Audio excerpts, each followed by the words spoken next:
For centuries, sports has been considered to be part of a well-rounded education, an adjunct to academics, where kids learn life lessons about teamwork, sportsmanship, and how to win and lose gracefully.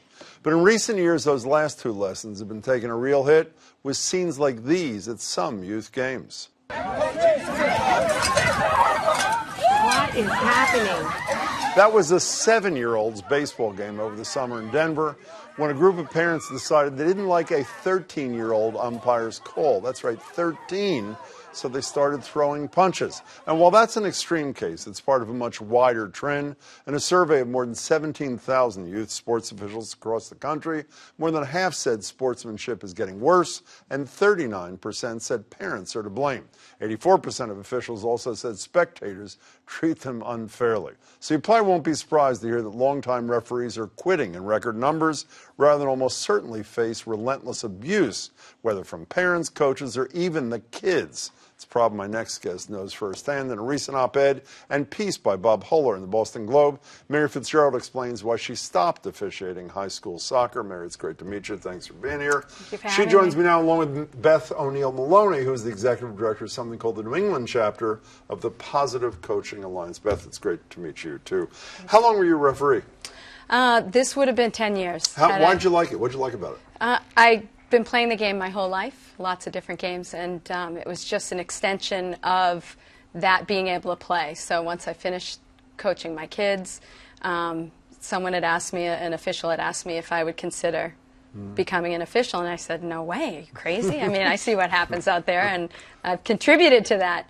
And about 2 months later, I signed up for a course. So after almost a decade, what caused you to say, no more, can't do this anymore? It really became the impact that the toxic culture was having on the kids. So I'm a teacher, and when I started to realize how much the game has to give and how much was being lost to the toxic culture and the way parents and coaches were But you had one incident, it was like the tipping point that was described in the Huller piece, right? Yeah. Give us the short version of that. So it was a game where both varsity girls teams needed to win. This was in soccer to qualify for tournament. So at that point, you know, both teams are sort of 500 teams. So we went into it knowing it was kind of going to be like a Braveheart situation. And it was a match that went back and forth. It was a 0-0 game for most of the game. And a few minutes towards the end, a goal is scored. One of the players in the losing team started to get upset. She was the best player. Her father was the most vocal guy on the sidelines.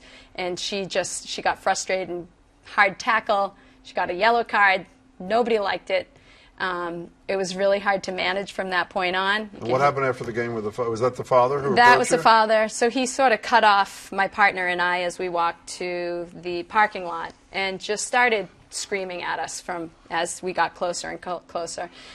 I typically don't respond to parents on the sidelines, and I just at that point decided, you know, this is it, my swan song. But this was not a one, and these no, I mean, kinds of things. That season had been like that. What's the Positive Coaching Alliance? What does that do? What is it? We're a national nonprofit, and we are committed to helping people do sports right. So really to address the kind of things that Mary's talking about here. Will it surprise you, the National Association of Sports Officials, in either Huller's piece, another one said, this number is stunning to me, 48% of male refs in Massachusetts, 45% of female refs report that they have feared for their safety. Parents, the primary cause with coaches close behind, abusive coaches. Does that surprise you at all? I can't say it surprises me, it disappoints me, frustrates me, but that's what we're out there trying to share the message that sports are a real opportunity to bring kids the kind of life lessons they need. But before we figure out how to fix it, Yep. and that's obviously got to be the core message, let's start with the coach. What causes them to act abusively towards anybody, towards as bad as it is to ref, when I've seen them yell at other players? What happens? Are they psychologically unbalanced?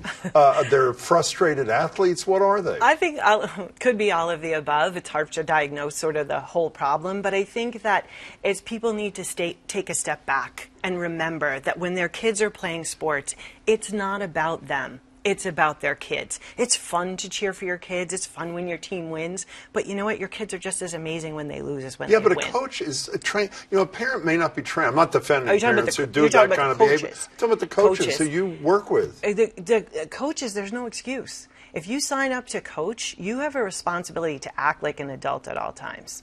And you have a responsibility to those kids to teach them how to compete, how to win, but also how to lose graciously. So why do parents lose it like that parent and like others you've experienced? Why do they lose it? Well, I think, you know, there's a lot of things that tie into what success is, and it's not just what winning brings. So there are all these lessons, and I think they just lose sight of that because the end game is to win.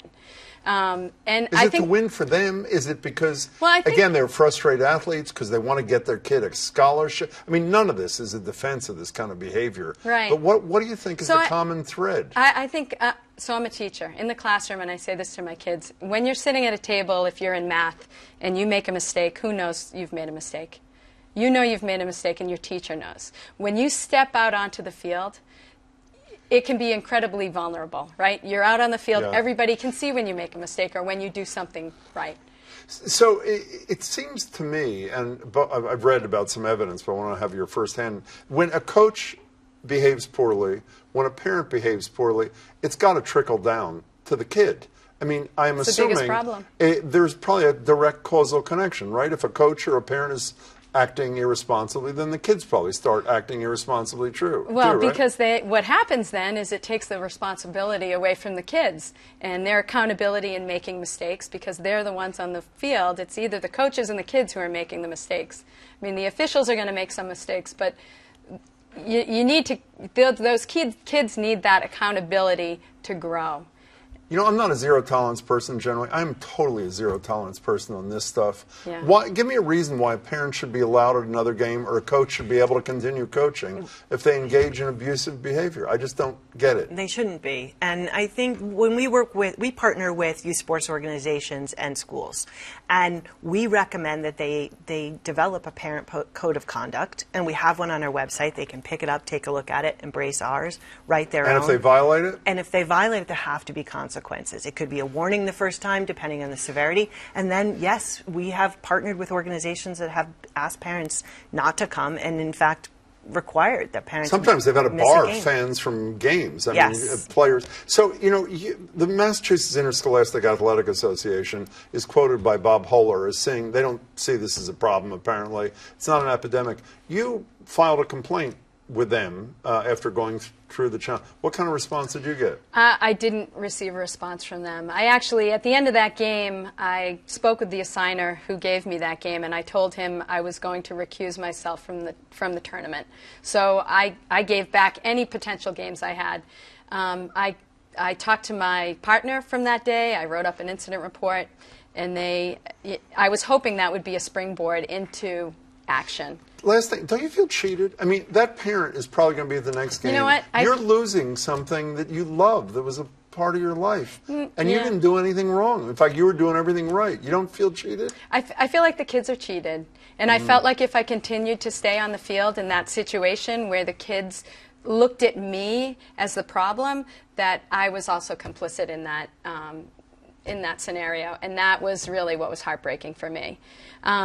I also referee lacrosse. It's not at that point with lacrosse. I think there are lots of different reasons why, but with soccer, it just became a principal thing for me. Well, you're a person of principle. I admire you. It's good to meet you, Beth. Good Yes, luck with your you too. organization. Thank you. Thank you so Pleasure, much. Mary.